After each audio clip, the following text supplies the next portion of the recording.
Okay, let's dive into this explainer on the source material covering digital identity.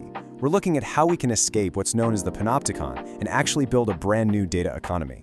And to really get where we're at today, we need to start with a historical concept that perfectly sets the stage for our current digital landscape. Take a really close look at this blueprint right here. Way back in 1785, an English philosopher named Jeremy Bentham designed what he honestly believed was the perfect prison, the panopticon. It features the central watchtower surrounded by a circular arrangement of cells. Basically, a single guard can observe every single prisoner, but the prisoners never know exactly when they are being watched. The psychological effect of this design is incredibly visceral. Inmates are forced to constantly modify their behavior. They police themselves purely out of the mere possibility of being observed. So why are we looking at an 18th century prison in a Web3 breakdown? Well, the source material points out that planned mandates requiring smartphone-based digital IDs, which are usually sold to us as just administrative convenience, are actually viewed by critics as the literal foundation for a modern, national-scale digital panopticon. Now, what's really interesting about this slide is the stark contrast between the government's shiny sales pitch and the underlying infrastructure.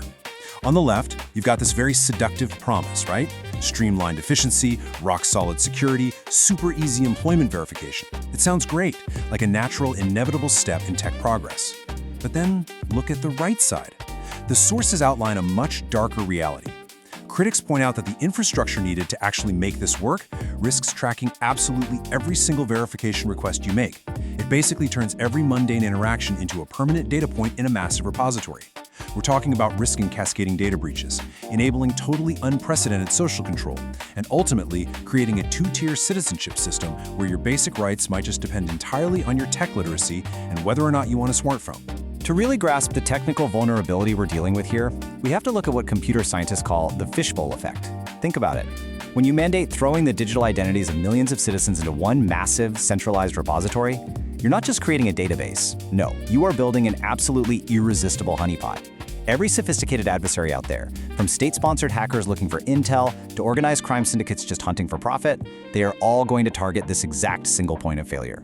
By aggregating so much insanely high-value data in one single place, a catastrophic breach isn't just a possibility anymore, it's a mathematical certainty.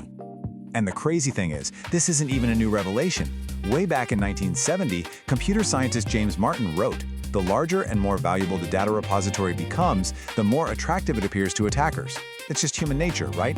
The massive vulnerabilities of modern digital ID schemes stem directly from this very concept of centralized control. When these giant systems inevitably get breached, the fallout doesn't just hit one isolated account, it cascades across entire populations, all at exactly the same time. An attacker can grab comprehensive personal profiles in one fell swoop. Honestly, it makes old-school individual identity theft look entirely trivial by comparison. But beyond the cybersecurity nightmare, the source material highlights a really profound political risk here. Just imagine a world where your most basic rights, like getting a job or accessing healthcare, depend entirely on maintaining a valid digital credential sitting in some government database. Privacy advocates are seriously warning that if you decide to dissent from certain policies, or go to a protest, or engage in political opposition, well, the infrastructure for economic exile is already built and just waiting to be used. Revoking your access to society could literally be as simple as updating a database entry. It creates an environment where just surviving requires total technological compliance. And we're not taking sides here, but that is the very real concern laid out in the texts. But, thankfully, there is an entirely different approach, and it's rooted deeply in the Web3 cypherpunk movement of the 1990s. The solution? It all comes down to mathematics. Let's define an absolutely crucial concept here: zero-knowledge proofs, or ZKPs.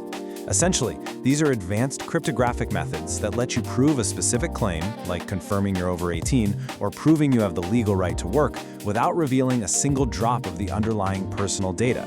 So you have to ask yourself this: why should we ever trade our private data and our entire life history just for basic verification when math makes that trade completely unnecessary? And this brilliantly illustrates exactly how that works in practice. Zero-knowledge proofs keep this secret data firmly locked away between the prover and the verifier. Instead of handing over your passport or giving up your entire identity profile to some third party, the cryptography literally just outputs a mathematical yes or no to the specific question they asked. That's it. This offers exponentially stronger security guarantees than any centralized database ever could dream of. It delivers exactly what privacy advocates say we desperately need as a society right now: absolute foolproof verification, but without the built-in surveillance. So that brings us to actually building a viable alternative to that panopticon we talked about. This is where Uptick DID comes in. It runs on a trustless, decentralized architecture built around three distinct roles: the issuer, the holder, and the verifier. In this model, you are the holder. You hold your own cryptographically secured credentials directly. You are the one who decides exactly what to share, exactly who to share it with, and when. And because your data stays distributed across the network, resting firmly in your own hands, there is no giant centralized honeypot for hackers to attack.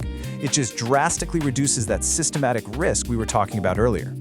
Now, to actually achieve this trustless model on a global scale, you need some seriously professional infrastructure. Uptick isn't just a fun theoretical concept, it is a highly robust Web3 tech stack. It's built on a distributed Cosmos SDK architecture, which means, crucially, there is no single point of failure.